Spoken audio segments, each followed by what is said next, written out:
La rentrée au Parlement européen a démarré au pas de course, avec une vraie priorité donnée à la défense et à la sécurité. Cette thématique est mon engagement pour la France et pour l'Europe. Sinon, quelle serait notre autonomie stratégique?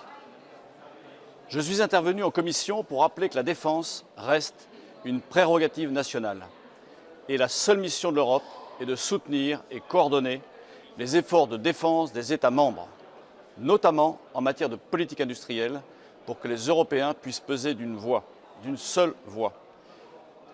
L'urgence du contexte géopolitique nous oblige à un réveil, car 3 menaces principales pèsent sur la défense de l'Europe.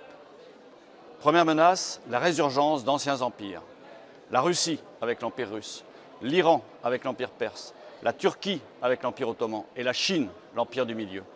Forts de visions conquérantes, de récits nationaux qui embarquent leur peuple et d'efforts massifs de planification pour parvenir à leurs objectifs. Ils constituent des menaces physiques, mais aussi morales, en raison des valeurs antidémocratiques qu'ils promeuvent. La deuxième menace, c'est l'essor du terrorisme islamiste international, dangereusement négligé dans les discours.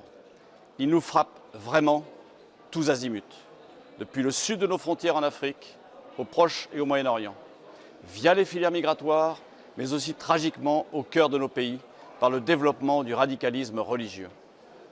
La troisième menace, c'est le sous-équipement de nos armées.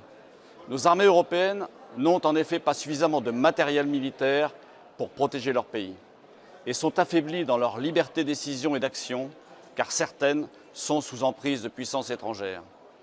Notre industrie de défense européenne est trop fragmentée et inefficace. Elle est aussi trop dépendante de fournisseurs américains. Depuis le début de l'invasion russe en Ukraine, 63% des commandes d'armement de l'Union européenne ont été passées auprès de fournisseurs américains.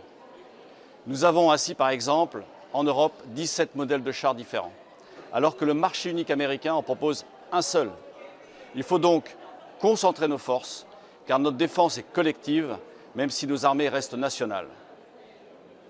Pour finir sur une note positive, la voix des Français est vraiment attendue en Europe sur le sujet de la défense et de la sécurité.